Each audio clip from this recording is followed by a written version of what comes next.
नमस्कार, मैं हूं सैयद सुहेल और आप देख रहे हैं ये भारत की बात है। आज मैं आपको दिखाऊंगा कैसे बाइडेन ने यूक्रेन की बर्बादी का प्लान बना लिया है। बूचा की तस्वीरें देखी आपने, तो आपको आज बूचा के कसाई से भी मिलवाएंगे, किसने किया बूचा में नरसंहार।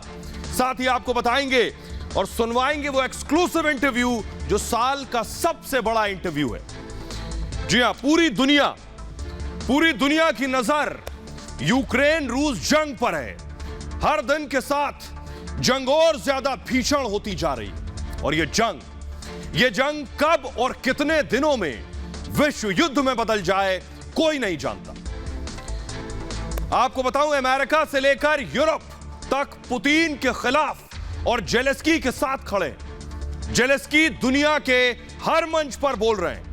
दुनिया या तो जेलेंस्की को सुनना चाहती है या पुतिन को। और जेलेंस्की ने पूरे भारत में सिर्फ अर्नब और रिपब्लिक को इंटरव्यू दिया। तो साल की सबसे बड़ी खबर पर साल का सबसे बड़ा इंटरव्यू आज अर्नब गोस्वामी ने किया। क्या वाकई परमाणु जंग होने वाली है? इस पर जेलेंस्की ने अर्नब से क्या कहा आपको सुनवाएंगे। बूचा में सैकड़ों लोगों की हत्या कर दी गई और इन हत्याओं का आरोप जेलेंस्की ने पुतिन पर लगाया है, लेकिन रूस ने इन आरोपों को खारिज कर दिया है। बूचा पर अर्नब गोस्वामी से क्या बोले जेलेंस्की, कैसे बूचा का बदला लेंगे, ये आपको बताएंगे। अर्नब से बात करते हुए जेलेंस्की ने 3 बार, एक बार नहीं, 3 बार भारत का नाम लिया है। विजुअल चेंज करेंगे। यूक्रेन के राष्ट्रपति क्या चाहते हैं हिंदुस्तान से और आपके अपने रिपब्लिक नेटवर्क के जरिए देश और दुनिया से क्या मांग की है, यह आज आपको सुनवाएंगे, बहरहाल आगे बताएंगे। लेकिन दूसरी तरफ पुतिन यूक्रेन को शहर दर शहर शमशान में बदलते जा रहे हैं। आपको सीधे लिए चलेंगे वो शहर जो कभी वाकई शहर हुआ करते थे। जी हां, शमशान में बने शहरों की आंखों देखी तस्वीर दिखाएंगे आपको। सीधे शाजिया हमारे साथ कीव के कब्रिस्तान से भी जुड़ेंगी और दिखाएंगी क्या हालात हैं वहां। बूचा कैसे कब्रिस्तान बना, पूरी दुनिया ने देखा। इन तस्वीरों को देखकर सभी के रोंगटे खड़े हो गए। लेकिन आज हम आपको मिलवाएंगे बूचा के कसाई से। उस शख्स के बारे में आपको बताएंगे जिसने ये नरसंहार किया है। कौन है ये कमांडर और पुतिन से इसका क्या ताल्लुक है। साथ ही दिखाएंगे यूक्रेनी सेना ने रूसी सेना से कैसे सिर्फ 24 घंटे में बूचा का बदला ले लिया। उसी बेरहमी के साथ रूस के जवानों को मौत के घाट उतार दिया। साथ ही मिलवाएंगे यूक्रेन की एक लेडी डेथ से जो सैकड़ों रूसी जवानों को मार चुकी है। साथ ही दिखाएंगे पुतिन का एक और वफादार कसाई रमजान कादिरोव जो जंग में, यूक्रेन जंग के बीच भी मजे से बास्केटबॉल खेल रहा और गोलियां भी चला रहा है। इसके अलावा बात होगी तबाह यूक्रेन के पूरी तरह खात्मे के लिए बाइडेन ने भी एक बर्बादी प्लान बनाया। यानी बाइडेन नहीं चाहते कि जंग रुके। बाइडेन को जंग में सिर्फ अमेरिका का फायदा और पुतिन की तबाही से मतलब है, जो यूक्रेन की बर्बादी के बहाने ही हासिल हो सकती है। इसलिए बाइडेन और नाटो के 30 देश यूक्रेन जंग लड़ने के लिए और हथियार भेज रहे हैं। आपको बताएंगे कौन से घातक हथियार यूक्रेन को देने वाले हैं ये देश। इन हथियारों के दम पर जेलेंस्की जंग को लंबा खींच पाएंगे, भले ही वो पुतिन से लड़ते हुए अपने देश का अंत कर लें। साथ ही आपको बताएंगे दुनिया में जिन देशों में लंबी जंग हुई है, सिर्फ युद्ध का मैदान बनने वाले देश तबाह हुए हैं। अमेरिका आज भी वहीं खड़ा है। यही हाल यूक्रेन का होगा। और इस बीच बड़ी खबर आ रही है, आपको बता दें, सबसे बड़ी खबर पड़ोसी मुल्क पाकिस्तान से आ रही है। बड़ी खबर यह है कि पाकिस्तान सुप्रीम कोर्ट से इमरान खान को बहुत बड़ा झटका लगा है। सुप्रीम कोर्ट ने स्पीकर के फैसले को खारिज कर दिया है। पाकिस्तानी संसद में जो स्पीकर ने फैसला सुनाया था उसे सुप्रीम कोर्ट ने खारिज कर दिया। इसका मतलब इमरान को या तो ट्रस्ट वोट, बहुमत साबित करना होगा या इमरान सरकार में नहीं रहेंगे। स्पीकर का फैसला संवैधानिक है। आगे पाकिस्तान के मुकद्दर पर और ज्यादा तलवार लटक रही है। सियासी मुकद्दर अब किस ओर जाएगा? पाकिस्तान में विपक्ष को अब क्या सरकार बनाने का मौका मिलेगा या फिर दोबारा चुनाव होंगे और ज्यादा स्थिति खराब हो गई है। बड़ी खबर इस बीच आपको बता दें, डिप्टी स्पीकर का फैसला गैर संवैधानिक है, यह कहना है सुप्रीम कोर्ट का। इमरान विश्वास अविश्वास प्रस्ताव का सामना करे। जी हां, बड़ी खबर। और इमरान के लिए सबसे बड़ा झटका होगा कि इमरान को वोट ऑफ कॉन्फिडेंस अब संसद में साबित करना होगा, यानी इमरान को बताना होगा कि उनके पास सांसद नहीं है। इमरान को अब अविश्वास प्रस्ताव का सामना करना होगा और वहां सरकार गिरेगी उनकी, और उसके बाद संभव है विपक्ष को मौका मिले कि वो अपने सांसदों के दम पर, पूर्ण बहुमत के दम पर सरकार बनाए। इमरान खान के लिए सबसे बड़ा झटका इस बीच पाकिस्तान की सुप्रीम कोर्ट से सामने आ रहा है। 5 जजों का एक मत से फैसला है।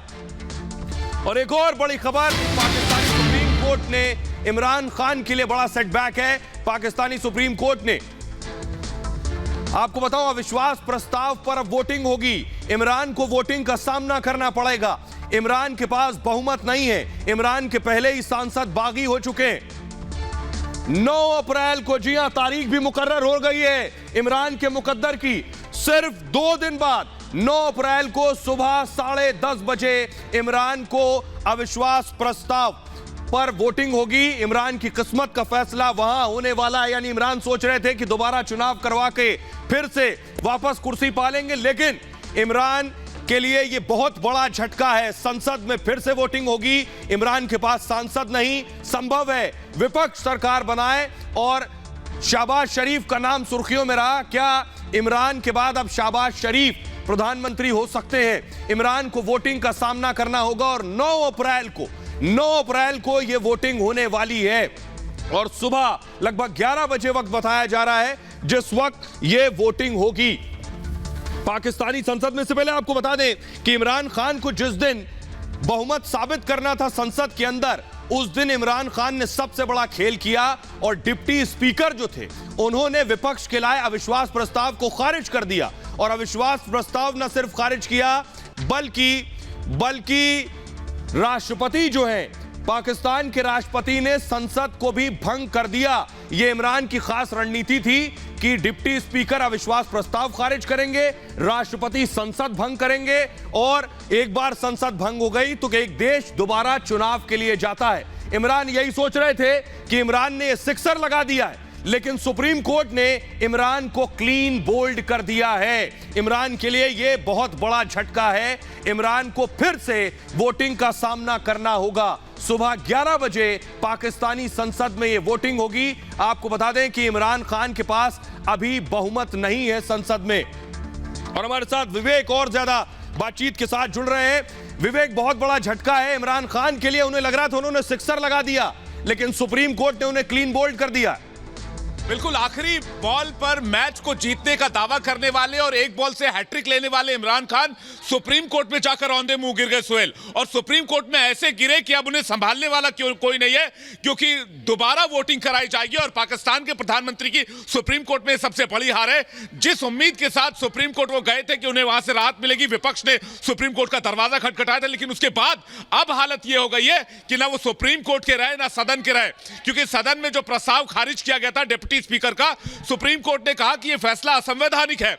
इस फैसले को आपने दिया आर्टिकल 5 के तहत, यह संविधान के तहत कहीं नहीं टिकता, यह संविधान के खिलाफ है, पाकिस्तानी संविधान की अगर बात करें। और अब आलम यह है कि इमरान खान को आपको बता दें कि दोबारा वोटिंग का सामना करना पड़ेगा और इस वोटिंग के लिए दोबारा संसद बिठाई जाएगी और उसमें इमरान खान को जब वहां पर बहुमत के लिए 172 सीटें चाहिए होंगी तो उनको वो संख्या जुटानी पड़ेगी। अगर वो संख्या नहीं आती है तो इमरान खान की कुर्सी जानी तय है। सुहेल जी, हमारे साथ सुचारिता जुड़ी हुई है। सुचारिता, इमरान खान के पास लगभग 150 से 155 सांसद थे और इमरान खान को 172 चाहिए थे।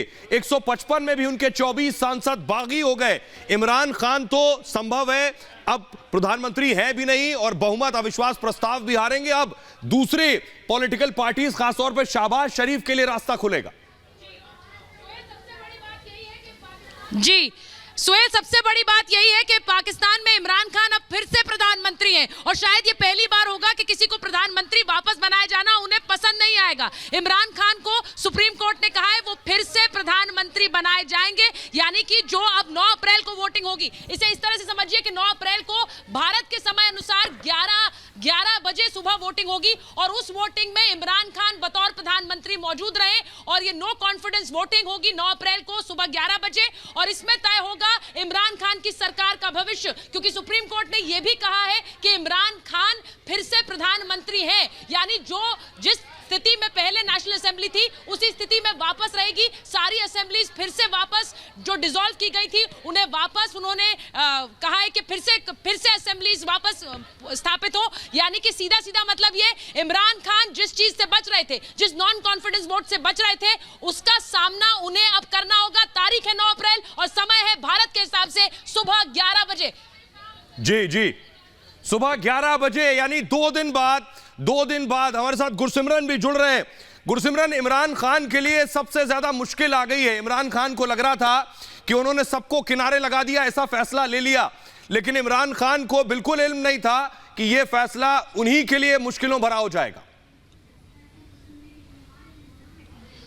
देखिए, ये फैसला जो है ये बेहद बड़ा सरप्राइज है। इमरान खान जिस सरप्राइज की बात कर रहे थे वो सुप्रीम कोर्ट ने दिया है और ये जो 5 जजेस की बेंच है उसकी तरफ से इमरान खान के हर निर्णय को जो है वो गलत ठहराया गया है। सबसे पहले असेंबली डिसॉल्व करना, उसके बाद कैबिनेट को डिसॉल्व करना, नेशनल असेंबली को डिसॉल्व करने के लिए राष्ट्रपति को खत लिखना और केयरटेकर प्राइम मिनिस्टर बनाने के लिए जो कार्रवाई शुरू की गई थी, हर एक चीज को असंवैधानिक घोषित कर दिया गया है। जो अगर बात की जाए सुप्रीम कोर्ट पाकिस्तान की तरफ से, और इमरान खान के लिए बहुत बड़ा झटका है क्योंकि अब सुप्रीम कोर्ट ने ऑर्डर में एक बात और कह दी है कि 9 तारीख को सुबह 11 बजे भारतीय समय अनुसार जब वोटिंग होगी तो किसी भी मेंबर को जो है वोटिंग से रोका नहीं जा सकता। यानी कि हर मेंबर जो आना चाहता है वो आकर वोटिंग करेगा। इसका मतलब यह भी आप मान लीजिए कि आर्टिकल 63A यानी कि धारा 63A जो है वो हो सकता है कि वो उसकी जो धमकियां इमरान खान दे रहे थे वो लागू ना हो, वो क्रॉस वोटिंग के बाद जाकर लागू हो। तो उससे पहले वो वोट काउंट ना होना जो है वो अब नहीं रहेगा। तो सारे पीटीआई के जो खिलाफ में एमएनएस है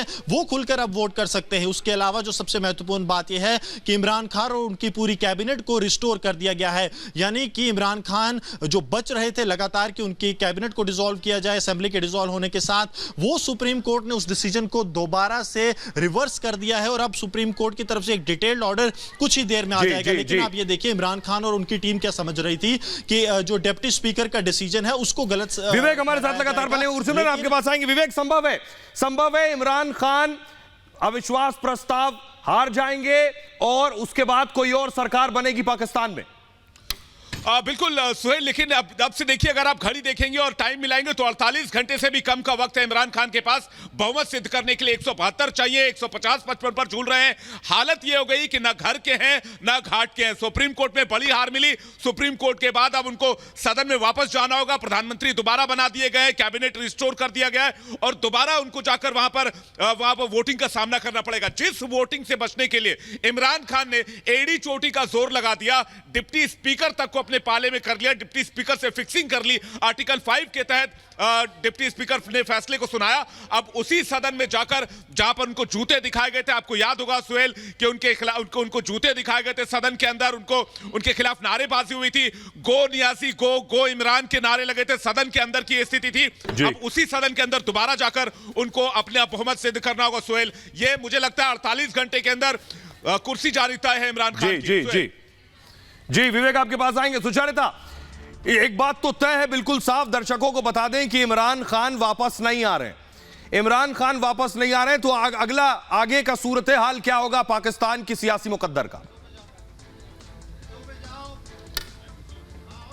बिल्कुल जैसा आप बता रहे हैं सुहेल, ये बिल्कुल तय है क्योंकि कोर्ट ने अपने फैसले में भी कहा है कि if the confidence motion succeed, यानी कि अगर नो कॉन्फिडेंस मोशन सफल रहा, इमरान खान के खिलाफ वोटिंग हुई यानी उनके पास वोट नहीं आए, इसका सीधा मतलब ये कि एक नया प्रधानमंत्री आएगा। और जैसा कि नेशनल असेंबली के रूल्स कहते हैं कि विपक्ष जिस चेहरे को आगे रखेगा उसको अगर वोट मिलते हैं तो वो प्रधानमंत्री होगा नया पाकिस्तान का। यानी उसी के हिसाब से कोर्ट ये कह रहा है कि नो कॉन्फिडेंस मोशन अगर सफल हुआ यानी कि इमरान खान को वोट नहीं मिले तो इसका सीधा मतलब यह होगा कि एक नया वजीर आजम जिसका नाम विपक्ष आगे रखेगा उसे नया प्रधानमंत्री पाकिस्तान का घोषित किया जाएगा। यही इमरान नहीं चाहते थे लेकिन अब होगा, ऐसा लग रहा है रास्ता वही बन रहा है। बहुत शुक्रिया तो चारिता, विवेक और गुरसिमरन, आप तीनों का ही तो आज की सबसे बड़ी खबर पर लगातार हम आप बने हुए थे और आपको बता रहे थे कि पाकिस्तान में इमरान खान को इतना बड़ा झटका, जोर का झटका जोर से लगा है।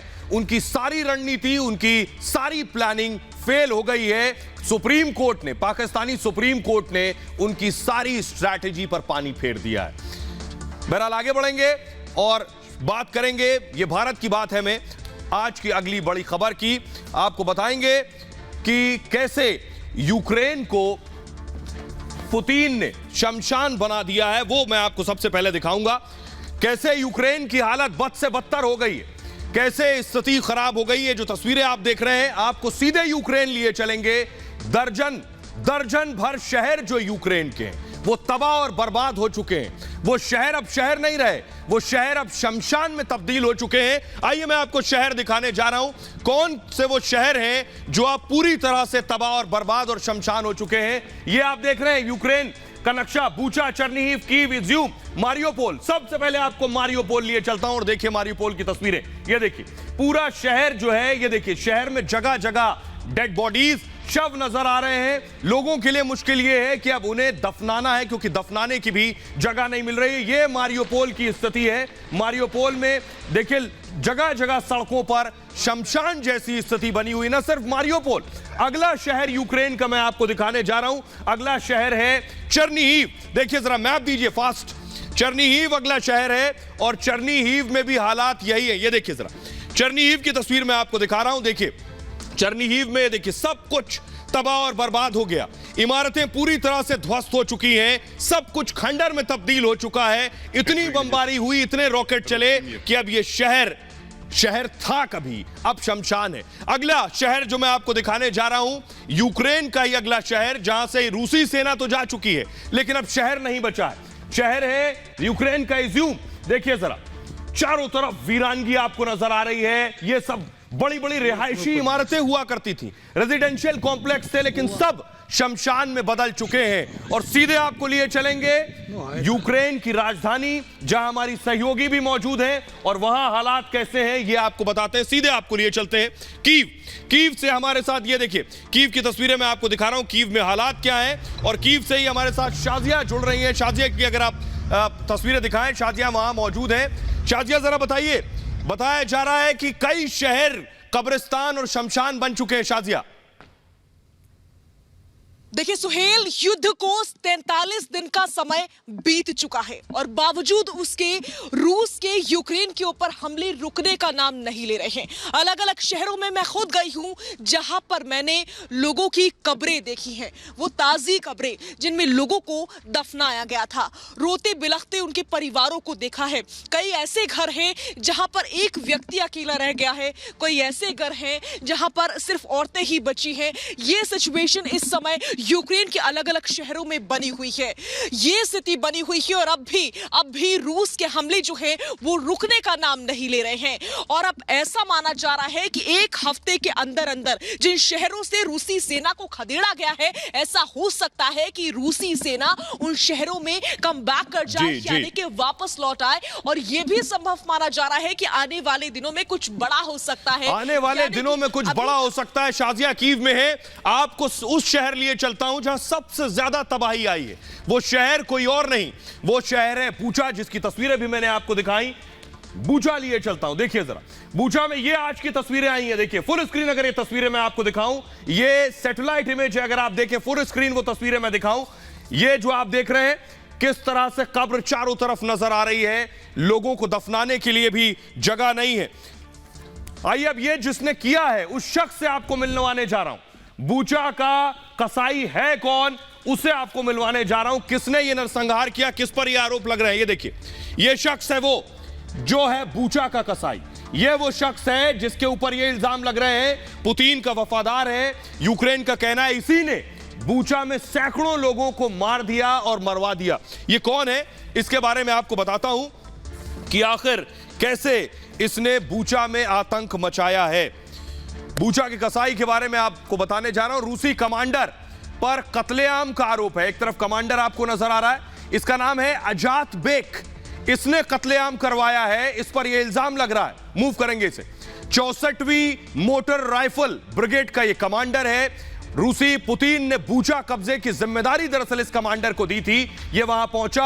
आजाद बेग कमांडर की उम्र बताई जाती है 40 साल। फास्ट मूव करेंगे प्लीज। आजाद बेग आत्मा की ताकत से युद्ध लड़ो, यह कहता है। 2014 में आजाद बेग को सेवा मेडल सम्मान दिया गया था। नरसंहार के बाद आजाद बेग की सेना भाग गई, यानी बूचा से भाग खड़े हुए ये लोग। यूक्रेन ने बेलारूस भागने का दावा किया है और यूक्रेन की खुफिया एजेंसी का यह दावा है कि इसी ने नरसंहार किया है। 30 मार्च को ही इसने बूचा छोड़ दिया था और अब रूस वापस पहुंच चुका है। यह बूचा का कसाई बताया जा रहा है रूस में है। आजाद बेग अब खार्किव भी जा सकता है इसके बाद। लेकिन आपको बताने जा रहा हूं, बूचा की बात की, बूचा को लेकर प्रोटेस्ट हो रहा है। पूरी दुनिया में प्रोटेस्ट हो रहा है। यह मैं आपको बताने जा रहा हूं कि प्रोटेस्ट दरअसल यूक्रेन में चल रही खूनी जंग और बूचा में जो नरसंहार हुआ है, दुनिया भर में विरोध हो रहा है। यह यूक्रेन पर जो तस्वीरें मैं आपको दिखाने जा रहा हूं, देखिए तस्वीरें, यह जर्मनी की हैं। तस्वीरों में आपको महिलाएं, बच्चे, बुजुर्ग नजर आ रहे हैं। इनमें कुछ लोगों की आंखों में पट्टी भी बंधी है, हाथ भी पीछे बंधे हुए हैं। कुछ ऐसी ही तस्वीरें आपको बूचा नरसंहार में भी नजर आई होंगी। दरअसल ये लोग जर्मन संसद के बाद बाहर यूक्रेन में हुए कत्लेआम का विरोध जता रहे हैं और रूस के तेल और गैस पर प्रतिबंध लगाने की मांग कर रहे हैं। इस प्रदर्शन में करीब 5000 लोग शामिल हुए। दूसरे देशों में ही नहीं बल्कि खुद रूस में इस खूनी जंग का विरोध हो रहा है। ये तस्वीरें रूस के सेंट पीटर्सबर्ग की हैं। एम्बियंस अगर आप सुनाएं, जहां पुतिन का जन्म हुआ था। लेकिन यूक्रेन पर रूस के हमले को लेकर लोग अब पुतिन का विरोध जता रहे हैं। जंग के खिलाफ सैकड़ों लोग सड़कों पर उतर आए। सेंट पीटर्सबर्ग के साथ ही मॉस्को में भी ऐसी तस्वीरें नजर आई, जहां पर लोगों ने सड़क पर उतरकर युद्ध का विरोध जताया और रूसी राष्ट्रपति पुतिन से सीधे तौर पर इस जंग को खत्म करने की मांग की है। आपको बताऊं, पूरी दुनिया इस नरसंहार का विरोध जता रही। भारत ने कहा है कि खून, रक्तपात और निर्दोषों को मारने से नतीजे पर नहीं पहुंच सकते हैं। वहीं अमेरिकी राष्ट्रपति जो बाइडेन ने युद्ध अपराध का मुकदमा चलाने की मांग की है। वहीं ब्रिटेन ने भी रूसी सेना के नरसंहार को युद्ध अपराध बताया है। फ्रांस के राष्ट्रपति इमैनुअल मैक्रों ने कहा है बूचा में जो हुआ उसके लिए नए प्रतिबंध लगाए जाने चाहिए। न्यूजीलैंड के प्रधानमंत्री जेसिंडा अर्डन ने कहा है कि इस कत्लेआम के लिए दुनिया रूस को कड़ा जवाब दे। स्पेन के प्रधानमंत्री पेड्रो सांचेज ने भी रूसी नरसंहार पर हमला बोला और कहा कि युद्ध अपराध करने वालों को सजा जरूर मिलनी चाहिए। जापान की तरफ से कहा गया कि मासूम नागरिकों की हत्या किसी भी तरह से स्वीकार नहीं की जा सकती है। इसके अलावा आपको बताऊं, बड़ी खबर यह आ रही है कि रूसी सेना के काफिले पर हमला हुआ है। जी हां, रूसी सेना टारगेट पर है। बूचा में जो नरसंहार हुआ उसके बाद गुस्से में है यूक्रेनी सेना। रूसी सेना के काफिले पर हमला किया गया है और इसकी तस्वीरें जल्दी से मैं आपको दिखाता हूं। जो हमला किया गया वो तस्वीरें फास्ट, अगर आप वॉल पे दें, ये तस्वीरें आप देखें। ये अटैक जो देख रहे हैं, भीषण हमला, बड़ा रॉकेट अटैक है। यहां आकर देखिए टारगेट सेट किया गया और उसके बाद रूसी काफिले पर यह हमला किया गया है। ऐसे ही नहीं, वजह यह है कि दरअसल यूक्रेनी सेना इस वक्त बदला ले रही है सीधे सीधे रूसी सेना से। बूचा नरसंहार का बदला ले रही है। देखिए कैसे गोलियों से भून दिया गया है रूसी सैनिकों को, वो मैं आपको दिखाने जा रहा हूं। देखिए जरा, बूचा नरसंहार से यूक्रेनियों में सबसे ज्यादा गुस्सा है। रूसी सेना से यूक्रेनी सेना बदला ले रही है। यूक्रेनी सेना अब सीधे सीधे गोली मार रही है। पश्चिमी कीव में रूसी सैनिकों को पकड़ा, न सिर्फ पकड़ा, पुतिन के जवानों के साथ बर्बरता की और पीट पीट कर अधमरा कर उन्हें गोली मार दी। सैनिक के शव को उसके बाद मरने के बाद दोबारा गोलियों से भूना गया। कई और रूसी सैनिकों को गोली मार दी गई। रूसी सैनिकों की हत्या के बाद यूक्रेनी जवानों ने जश्न मनाया। दिमित्रिवका गांव में यूक्रेन ने यह बदला लिया है और बूचा से 11 किलोमीटर दूर है यह दिमित्रिका। इस बीच आपको बताऊं, पुतिन का एक कसाई जिसने बूचा में कत्लेआम मचाया वो देखा, लेकिन एक और कसाई है, वफादार कसाई, वो है रमजान कादिरोव। ये देखिए जरा, एम्बियंस सुनाइए इसका। रमजान कादिरोव को आप देख रहे हैं, एक बिल्डिंग के अंदर मौजूद है और लगातार फायरिंग कर रहा है। यहीं से यूक्रेनी सेना को रोकने की कोशिश कर रहा है और देख रहे हैं बुलेट्स, ये बाकायदा बड़ा लॉन्चर इसके पास है, ये गन जो आप देख रहे हैं, और लगातार फायरिंग कर रहा है। इसकी एक तस्वीर है। फायरिंग के साथ साथ दूसरा क्या काम कर रहा है, दूसरी तस्वीर दिखाई। दूसरी तस्वीर ये देखिए बास्केटबॉल खेल रहा है, ये आप देख रहे हैं रमजान कादिरोव, यानी फायरिंग भी कर रहा है, कत्लेआम भी मचा रहा है और यूक्रेन में बास्केटबॉल कोर्ट जाकर बास्केटबॉल भी खेल रहा है। इसकी तीसरी तस्वीर दिखाऊं जरा चेचन फोर्सेस की। ये आप देख रहे हैं रमजान कादिरोव को सम्मानित किया गया, जो कत्लेआम इसने मचाया है, बाकायदा अवार्ड दिया गया है, सम्मानित किया गया है। यूक्रेन में जो तबाही और बर्बादी रमजान कादिरोव ने मचाई है, ये देखिए सम्मान दिया गया। एक और तस्वीर है, न सिर्फ तबाही मचाई उसके लिए सम्मानित, बल्कि तबाही के बाद देखिए ये ह्यूमन एड है, ये मानवीय सहायता भी यूक्रेनियों को पहुंचा रहे हैं। ये चेचन फोर्सेस एक साथ अमानवीय हरकतें भी कर रहे हैं और मानवता भी दिखा रहे हैं। एक और बड़ी खबर आ रही है इस बीच कि कैसे अजोफ में एक प्लांट में बड़ा हमला हुआ है, कब्जा कर लिया है अजोफ। बड़ी खबर इस बीच मिल रही है, अजोवस्टल प्लांट पर कब्जा किया गया है। यूक्रेनी सेना ने फिर से कब्जा कर लिया है इस प्लांट पर, अजोवस्टल प्लांट पर। आइए आपको मिलवाने जा रहा हूं मैं उस महिला से जो यूक्रेन में रूसी सैनिकों को मार रही है। यह है देखिए, इसका नाम है लेडी डेथ, यानी वो महिला जो जान लेती है, जो मार देती है, यह है लेडी डेथ। इसका चेहरा अब तक दुनिया के सामने नहीं आया है, लेकिन इसने अब तक सैकड़ों रूसी जवानों को मौत के घाट उतारा है। कौन है यह महिला? देखिए, एक तरफ तो यूक्रेनी सेना अब रूसियों का कत्लेआम कर रही है, तो वहीं दूसरी तरफ यूक्रेन के मैदान में लेडी डेथ के नाम से रूसी सैनिक खौफ में। स्क्रीन पर जो तस्वीर आप देख रहे हैं, यह यूक्रेन के शार्प शूटर चारकोल की है। चारकोल की पहचान और पर्सनल लाइफ पूरी तरह से रहस्यमयी है, लेकिन कुछ रिपोर्ट्स में दावा किया गया है कि चारकोल ने 2017 में यूक्रेन की सेना से इस्तीफा दे दिया था, लेकिन रूसी हमले के बाद उसने दोबारा सेना को ज्वाइन किया और अब रूसी सेना से बदला ले रही है। ये कहा यह जाता है कि जब चारकोल सेना में लौटी तो उन्होंने कहा यूक्रेन पर हमला करने वाले लोग इंसान कहलाने के लायक नहीं, वो फासिस्ट हैं और उन्हें यूक्रेन से भागना होगा। इस जंग में चारकोल यूक्रेन की नेशनल हीरो बन गई और यूक्रेन के लोग चारकोल की तुलना दूसरे विश्व युद्ध की चर्चित स्नाइपर लेडी डेथ से करने लगे। Lady death Soviet red army में शामिल एक यूक्रेनी स्नाइपर थी, जिसका असली नाम ल्यूडमिला पावलिंचेको था। आपको बताऊं, ल्यूडमिला ने 14 साल की उम्र में ही हथियार थाम लिए थे। ल्यूडमिला ने स्नाइपर स्कूल से ट्रेनिंग ली थी और ट्रेनिंग के बाद सोवियत संघ में की आर्मी, रेड आर्मी में शामिल हुई। इस रेड आर्मी से 2000 से ज्यादा महिला स्नाइपर्स थी। ल्यूडमिला ने जंग में 300 जर्मन सैनिकों को मौत के घाट उतार दिया था। यह इनका तारुफ था। अब आपको बताने जा रहा हूं यूक्रेन के खात्मे का बाइडेन प्लान क्या है। जी हां, सुनने में अजीब लगेगा, लेकिन बाइडेन ने ही यूक्रेन के खात्मे का प्लान बना लिया है कि लड़ते रहो जंग में और मरते रहो। क्यों? विजुअल दिखाइए जरा। ये जो आप देख रहे हैं, ये क्या कर रहा है? दरअसल अमेरिका कर रहा है, हथियार दे रहा है। एयरक्राफ्ट अब तक नहीं दिया, लेकिन टैंक दे रहा है, मिसाइल दे रहा है। ये सारे हथियार मुहैया करा रहा है। किसे? ये सारे हथियार दे रहा है वो यूक्रेन को। अगली तस्वीर में आपको दिखाऊं, देखिए, ये यूक्रेनी विदेश मंत्री हैं और ये नाटो चीफ स्टोल्टनबर्ग को आप देख रहे हैं। इन दोनों की मुलाकात हुई और न सिर्फ मुलाकात हुई, सुनिए जरा, जिस नाटो ने तबाह और बर्बाद कर दिया, उसी नाटो से अभी भी यूक्रेनी विदेश मंत्री मिल रहे हैं। न सिर्फ मिल रहे हैं और 3 चीज ही मांग रहे हैं, हथियार, हथियार और हथियार। सुनिए जरा।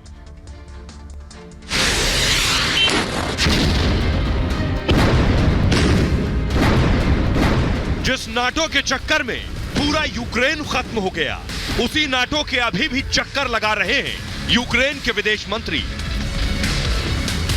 नाटो ने जंग में साथ तो दिया नहीं, तो नाटो से हथियारों की रट लगाए हैं।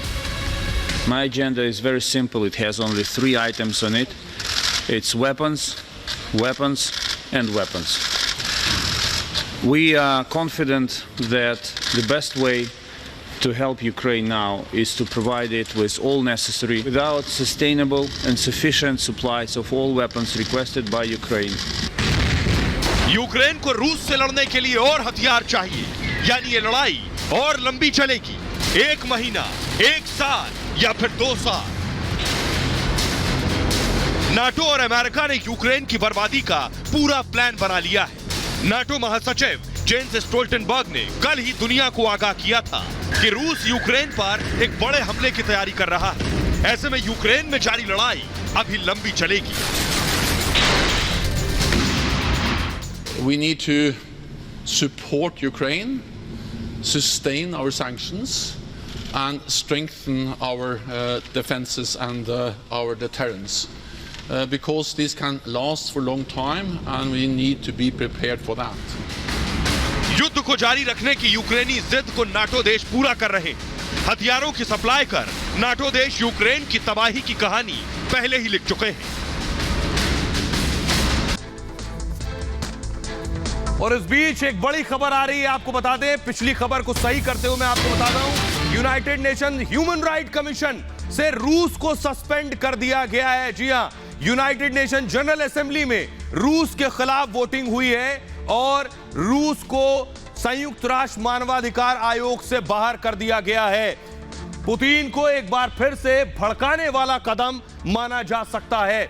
आपको बताऊं तो पुतिन बेशक और ज्यादा गुस्से में और बौखलाहट के साथ यूक्रेन को बर्बाद करने की कोशिश करेंगे, लेकिन बाइडेन चाहते हैं कि यूक्रेन जंग लड़ता रहे और इसके लिए बाकायदा हथियार दे रहे हैं। देखिए जरा, अमेरिका से मिले एंटी टैंक जेवलिन मिसाइल की मदद से यूक्रेन ने रूस की नाक में दम कर दिया। जेवलिन मिसाइल की मारक क्षमता अचूक है। एंटी टैंक जेवलिन मिसाइल घातक होने के साथ ही कंप्यूटर से गाइड की जा सकती है। इसे इमारतों के अंदर या बंकरों से भी चलाया जा सकता है। इसे चलाने के लिए केवल एक सैनिक की जरूरत होती है। जेवलिन मिसाइल किसी भी गर्मी छोड़ने वाली गाड़ी को निशाना बना सकती है और अमेरिका यूक्रेन को फिर से $100 मिलियन का जेवलिन मिसाइल देने वाला है। 5 किलोमीटर दायरे में यह अटैक की ताकत रखती है। 1 मिनट में 2 मिसाइल से यह हमला कर सकती है। शहरी जंग में काफी कारगर है, टैंकों को उखाड़ने में सक्षम है और कम ऊंचाई पर विमान भी गिराने की ताकत रखती है। आपको बताऊं कि चेक रिपब्लिक, चेक गणराज्य ने भी यूक्रेन को युद्धपोत दिया और यूक्रेन में टैंक भेजने वाला चेक गणराज्य पहला नाटो देश है। 12 से ज्यादा T-72 टैंक पहुंच चुके हैं। ये सभी टैंक स्लोवाकिया के रास्ते यूक्रेन पहुंचे और अब इसका इस्तेमाल रूसी सेना पर गोले बरसाने के लिए होंगे।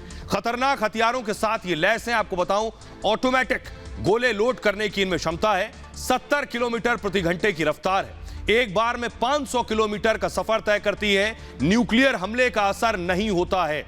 इसके अलावा अमेरिका यूक्रेन को स्विच ब्लेड ड्रोन दे रहा है। स्विच ब्लेड जैसा नाम वैसा ही काम है। इस ड्रोन की मदद से यूक्रेन रूसी सेना पर आसमानी आफत गिराएगा।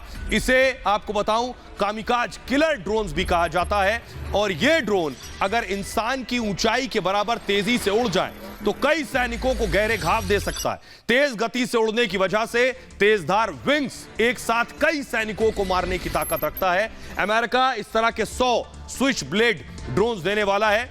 ट्यूब में फिट ले जाने में आसान है, टारगेट पर पता लगाकर हमला करता है और कैमरे से लैस रिमोट से कंट्रोल हुआ है। टारगेट पर बम गिराने में भी सक्षम है। पैदल सेना सैन्य गाड़ी निशाना बनाती है। यूक्रेन जंग में तुर्की से मिले खतरनाक लड़ाकू ड्रोन का भी खूब इस्तेमाल हो रहा है और इसी खतरनाक ड्रोन का इस्तेमाल कर यूक्रेन ने रूस की तेल से भरी पूरी ट्रेन उड़ा दी। आपको बताएं, बैरक्टार नाम का यह ड्रोन सबसे घातक है, हथियारों में एक माना जाता है और दुश्मन देश की सेना अब इस ड्रोन को आसमान में उड़ता देखती है तो खलबली मच जाती है। खार्किव के पास भी इस ड्रोन ने रूस की सेना में भीषण तबाही मचाई। यह मानव रहित ड्रोन है और तुर्की कंपनी बेकार ने बनाया है।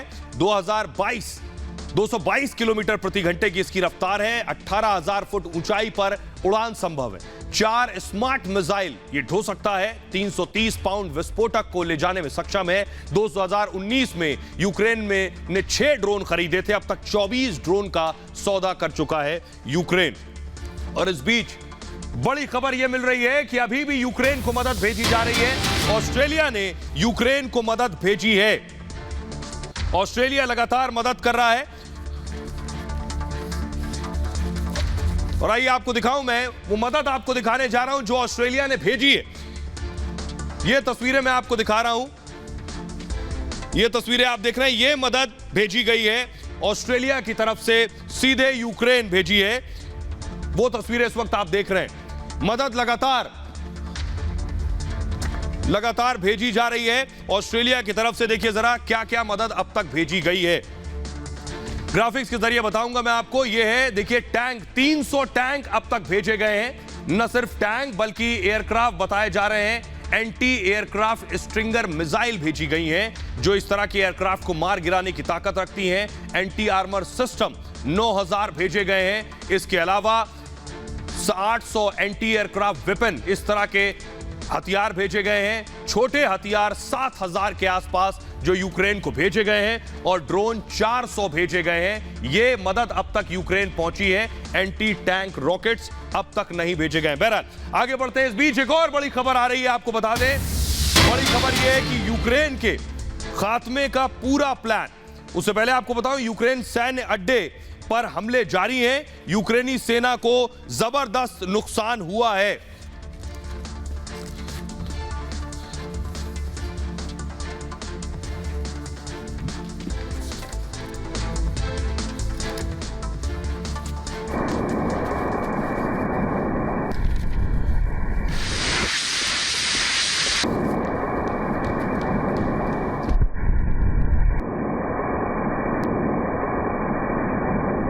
और आइए आपको बताने जा रहा हूं कि कैसे बाइडेन के खात्मे का यह पूरा प्लान है।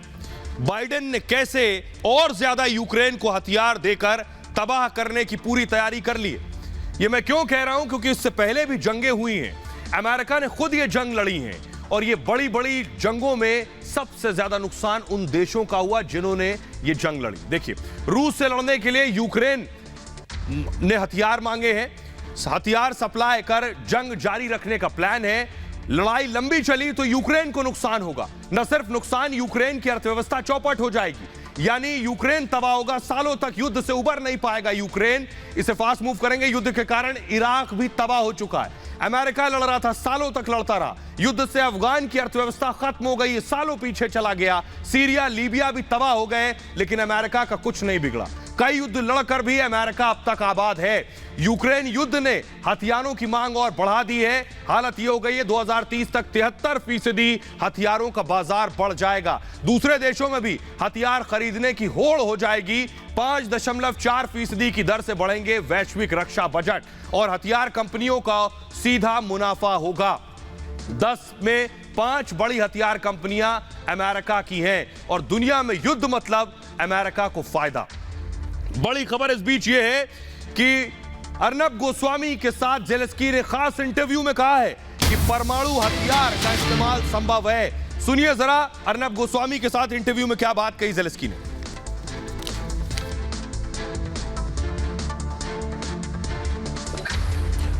President Zelensky, the world is worried, and the reason NATO is not giving you cover, the reason why many countries have not given you those security guarantees.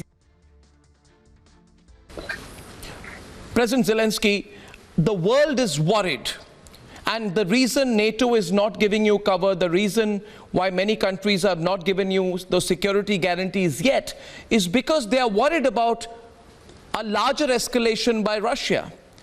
Can you rule out Russia going nuclear?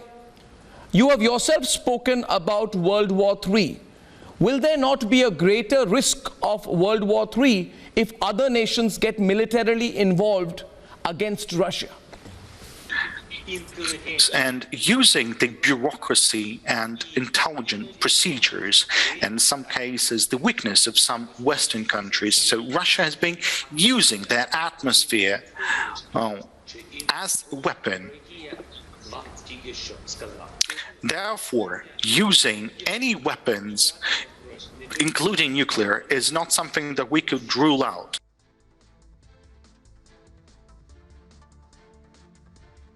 Zelensky को आपने सुना। इस बीच बड़ी खबर आ रही है, आपको बता दें। बड़ी ब्रेकिंग न्यूज ये है जो सीधे आपको बताऊं यूएनजीए से जुड़ी हुई बड़ी ब्रेकिंग न्यूज है, जो शुरू में मैंने आपको बताई कैसे भारत ने यूनाइटेड नेशंस में वोट नहीं किया। रूस के खिलाफ प्रस्ताव था, भारत इसमें अनुपस्थित रहा है। यूएनएचआरसी से निकालने की मांग थी और भारत ने खुद को इससे अलग रखा है। वो देश, कंट्रीज के नाम आप देख रहे हैं जिन्होंने वोट किया, और ये देखिए फेवर में 93 वोट, अगेंस्ट में 24 वोट पड़े हैं। यूएनएचआरसी से बाहर हो चुका है रूस। आइए इधर,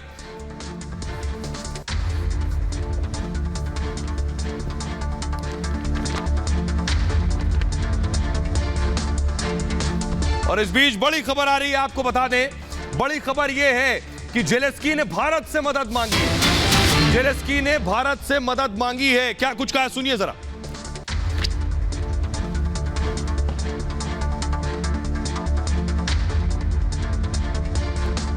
In 2019, you and President Putin, you met for 9 hours in Paris, but that summit was brokered by France and Germany. Would a meeting between you and President Putin need mediators, external mediators like last time?